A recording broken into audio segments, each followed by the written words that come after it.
Hey, bonjour tout le monde, bienvenue dans la zone Level Up. Cette semaine, le retour dans la zone de Maude Perron, qui est coach en performance.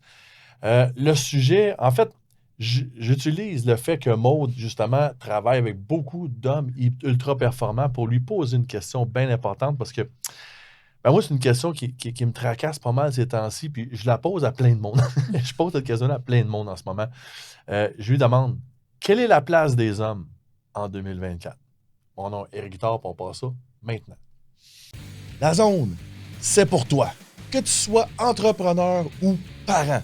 Si tu as conscience que le mindset, la confiance en soi et l'estime de soi sont essentiels à ton succès, ben, la zone est là pour toi. À chaque semaine, on va parler entrepreneuriat, mindset, leadership et succès.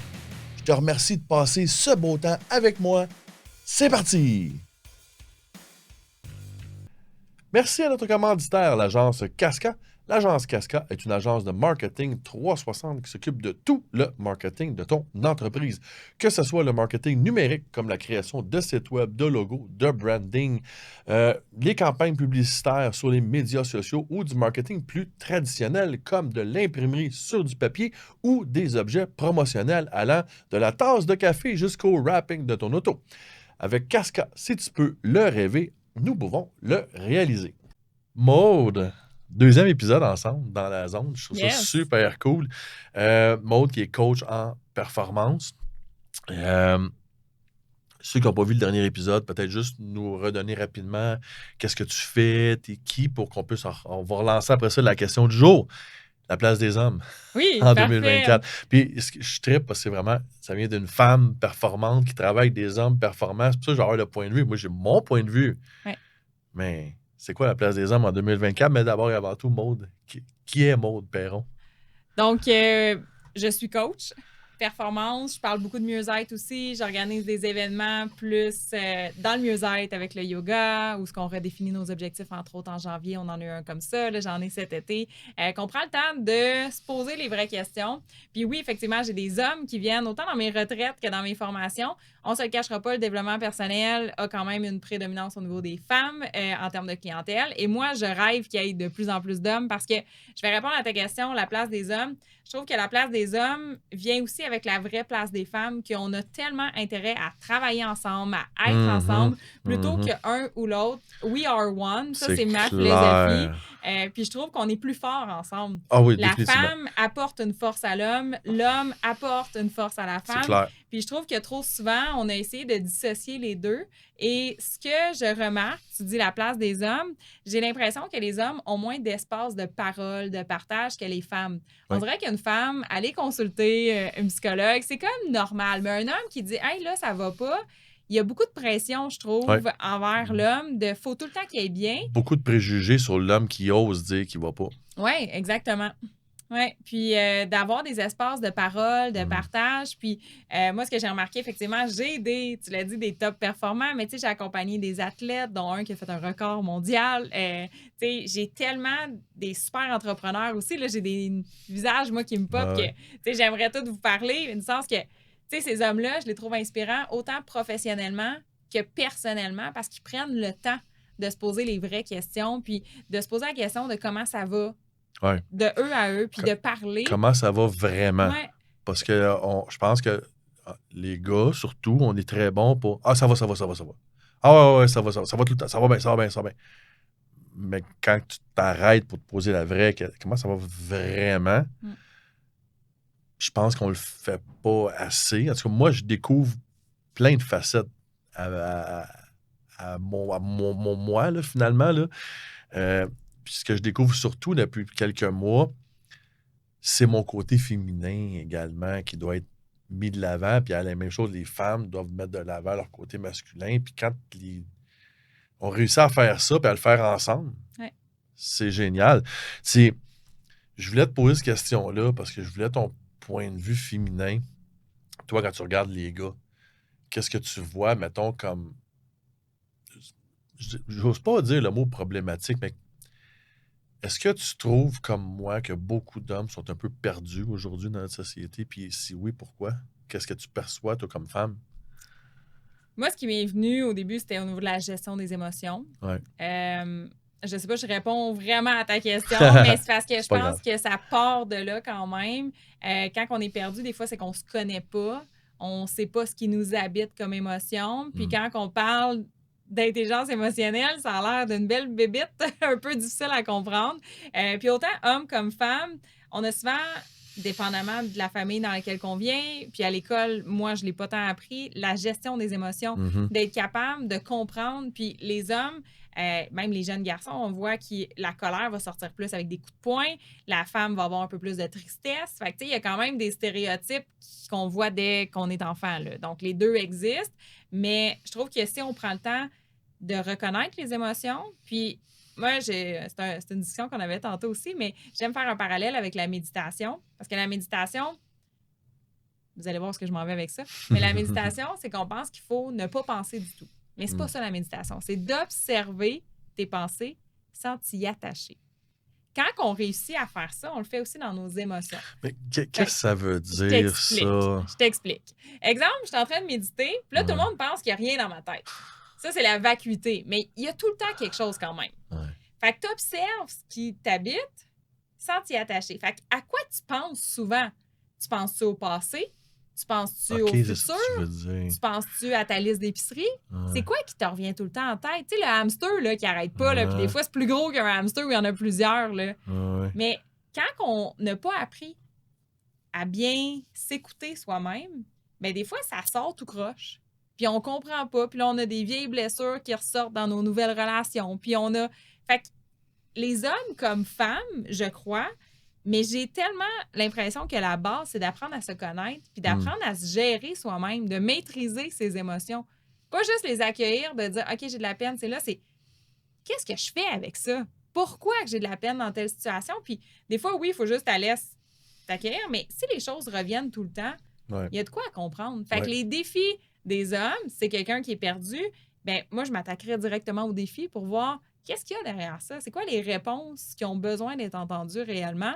Puis de se laisser encore là un espace. Tu dis quelqu'un qui me poserait la question, bien, je vais prendre le temps de reposer des questions. Puis ça, c'est inconfortable hein, de se faire poser des questions. C'est clair. Fait que c'est de l'apprentissage. Moi, je...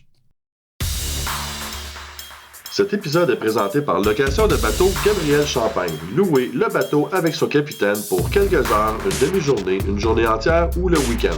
Partirez de la magnifique marinade de Sainte-Anne-de-Bellevue pour aller vous promener sur le majestueux lac Saint-Louis. Une excellente idée pour passer une belle journée de détente entre amis ou en famille ou simplement pour faire la fête. Location de bateau Gabriel Champagne. Pour information, simplement me contacter via le podcast ou m'appeler au 514-830-6654 pour ouvrir une expérience unique sur l'eau. Je pense de plus en plus que le problème numéro 1, je dirais présentement, des hommes adultes au Québec, c'est un problème identitaire. Et sont très peu... là, je parle, j'ai plein de visages qui me viennent en tête d'hommes, quand tu leur demandes qui ils sont, il y a 2 piliers qui ressortent. Ils vont te dire, je fais tel travail, puis ben, je suis marié avec telle personne. Leur identité est attachée à 2, 3 petits piliers, puis quand il y a un de ces piliers-là qui s'effondre, ben, la maison complète s'effondre. Je pense qu'il est là le problème, c'est qu'on a notre identité. Tu sais, quand tu jases, moi, je viens d'avoir 51 ans. Fait que je jase avec du monde dans quarantaine, puis dans cinquantaine, puis ce que j'entends beaucoup des hommes, c'est hey, t'aurais dû me connaître dans le temps. Dans le temps, j'étais en forme. Dans le temps, j'étais bon au hockey. Dans le temps, ils parlent du passé. Ça, c'est plus là. Mm-hmm. T'es qui aujourd'hui? Ben, je travaille. Je pense qu'il est surtout là le problème. Je ne sais pas si tu es d'accord avec moi. Là, toi, surtout, tu travailles du performant, donc c'est du monde de chef d'entreprise ou j'essaie de redescendre dans peut-être un peu moins performant, mais plus monsieur tout le monde un peu. Puis c'est encore avec moi de voir qu'il y a un problème identitaire là-dedans ou comment tu le perçois? De s'autoriser à changer aussi. Ah, j'adore. Je trouve qu'on passe une partie de notre vie à créer une carrière, puis on le voit autant avec crise de la trentaine, crise de la quarantaine, ça fait crise plus de la l'affaire. cinquantaine. À un moment donné, tu as envie de changer, Mais tu as l'impression que tu peux pas changer parce que ça fait 10 ans que tu fais la même chose. S'autoriser à changer. Ah, j'aime ça. J'aime ça, puis c'est vrai. C'est ça, t'as raison. T'as raison. S'autoriser, puis je pense croire qu'on est capable de changer. Mais d'aller vers des modèles de réussite aussi, des gens qui nous inspirent. Puis un modèle, c'est pas obligé d'être papa, là. C'est pas obligé d'être la personne qu'on a eue comme modèle masculin dans notre vie. Il y en a tellement des beaux modèles de réussite. Puis des gens puis encore là, réussite, c'est pas juste professionnel, là, qui ont réussi à avoir des belles relations avec leurs enfants, qui ont réussi à maintenir un mode de vie actif. Fait que oui, il y a le passé, mais le passé ne reviendra pas. Le futur, tu peux le créer. Puis tout ce que tu veux, quand tu y mets vraiment les efforts, ça finit par arriver. Fait que d'aller vers cette vie-là que tu as envie de te créer plutôt que de rester vers le passé, parce qu'il ne reviendra jamais de toute façon, le passé. Puis tant mieux, si tu as été cette version-là, ramène-la ici, en dedans de toi, puis va de l'avant avec. Oui, je pense, en tout cas, tu as mis le doigt sur quelque chose d'important. S'autoriser à changer. OK, ça, c'est fait, c'est passé. Lâche-les un peu, là. Lâche prise sur le passé. Autorise-toi à changer et trouve des modèles qui peuvent t'amener vers ce que tu veux. Tu sais, évidemment, c'est quoi les sphères importantes dans la vie de quelqu'un? Hein? C'est le travail, la famille. Tu sais, c'est ces sphères-là, dans le fond, à développer, trouver des modèles. Je trouve ça le fun. Fait que dans le fond, la place de l'homme est de s'autoriser à changer et se trouver des modèles. Bien, je pense que c'est une bonne piste de solution d'aller vers là, c'est sûr. Et d'apprendre à se connaître, évidemment, qui on est. Mais c'est la clé dans tout. Hein? Encore là, ça a l'air facile à dire, mais comment tu fais pour apprendre à te connaître? C'est d'essayer des nouvelles choses, faire des nouvelles expériences, parler avec des personnes que tu es capable d'avoir les discussions plus profondes. Moi, vois-tu, la base de ma formation, Level Up, elle est là. Ouais. Moi, je commence dans le fond, c'est d'apprendre à se connaître pour apprendre à accepter qui on est, puis d'apprendre à aimer qui on est. Et ultimement, tu sais, juste le temps, on est 7 milliards de cabochons sur la planète Terre. Ce serait plate si on avait toutes les mêmes forces, puis les mêmes qualités, puis les mêmes valeurs, ce qui est impossible. On est tous différents. Mais c'est apprendre à se connaître d'abord et avant tout. On y va avec la personnalité, les croyances, les valeurs, le why. On aborde plein de choses. Pourquoi? Pour apprendre à savoir qui on est, puis qu'est-ce qu'on veut finalement, où est-ce qu'on veut aller, puis ainsi de suite. Fait que c'est super cool. Je suis content, dans le fond, je suis content de voir dans une approche qui est très différente, tu sais, ce que tu fais, puisqu'on fait la même chose en étant très différents un de l'autre, là, c'est super cool. Mais je suis content de voir comment tu le perçois, mais j'adore se donner le droit de changer.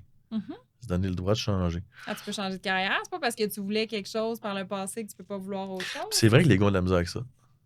Allez, ouais. Je parle des gars, pas que je suis un gars, là. Mais tu vas me dire les femmes avec? Ouais, je pense que oui. Bien, je pense que c'est pas autant vu en société que ce que ça pourrait l'être. On a l'impression que tu as choisi une carrière. Puis en plus, tu te connaissais-tu, à 15-16 ans pour choisir ta carrière pour ta vie quand on a fait un cours de choix de carrière puis qu'on nous sort quelques... Moi, c'était le test RIASEC. Maintenant, je travaille avec le profil Nova. Je sais pas si tu connais les couleurs, les motivations. Je travaille avec lui. OK. Je travaille avec lui parce qu'il est simple et facile à comprendre. Puis... Puis je me dis, avoir connu ça à 20 ans, je me serais tellement découvert. Aujourd'hui, je me dis, tant mieux, j'avais fait découvrir un maximum de personnes. J'en ai fait dans des équipes de travail aussi. Parce que chacun, moi, j'appelle ça les zones de génie. Chaque personne a des zones de génie. Quand tu mets ça de l'avant, cette personne-là est épanouie, elle est bien dans son travail, c'est vibrant pour elle. Puis, tu sais, il y a du monde, peu importe les âges, là, qui sont morts en dedans. Là. Il n'y en a plus d'énergie, il n'y a plus de flamme. C'est clair. Puis c'est sûr que des fois, ça sort tout croche. Ils essaient de parler, puis ils sont comme... Mais de revenir à la base, d'apprendre à se connaître, d'apprendre à faire des choses qui nous font du bien, puis tu as le droit de changer de carrière. Même si, moi, je trouve que je suis un bon exemple là-dedans. J'avais une carrière corporative dans les 6 chiffres, char payé, tu sais, beaucoup d'avantages sociaux. Puis on s'entend que quand je suis partie, là, il y a du monde qui m'ont dit, ben voyons, ça prend du courage pour partir de là. Oui, mais pourquoi pas? Aujourd'hui, si j'avais pas fait ça, je serais pas en train de te parler. Fait que tu connais pas ce qui s'en vient, mais des fois, c'est tellement insécurisant de lâcher quelque chose qui est sécuritaire, la prison dorée, c'est tellement sécuritaire que t'oses pas tant que t'as pas la réponse de ce qui s'en vient.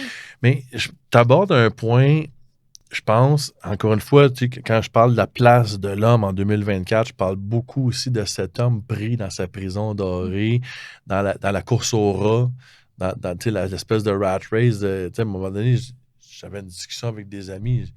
Je dis, guys, trouvez-vous qu'il y a d'autres choses dans la vie que se lever, les travailler, payer ses factures, puis se coucher, puis recommencer demain, puis recommencer lundi, puis recommencer, puis recommencer.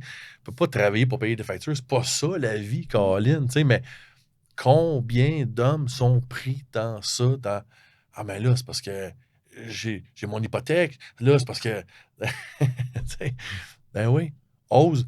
Puis, j'avais vu une statistique à un moment donné aux États-Unis, mais on est très proche des États-Unis, là, mais il disait que la moyenne des gens, c'est 3 carrières. Ça fait du sens. Ça fait du sens. Ouais. Mais pourquoi, au Québec, effectivement, le changement, on a de la misère avec ça, et Colin, hein, la cage dorée, la sécurité est très importante. Mais comprendons que c'est normal d'avoir 3 carrières. C'est normal. C'est même pas exceptionnel.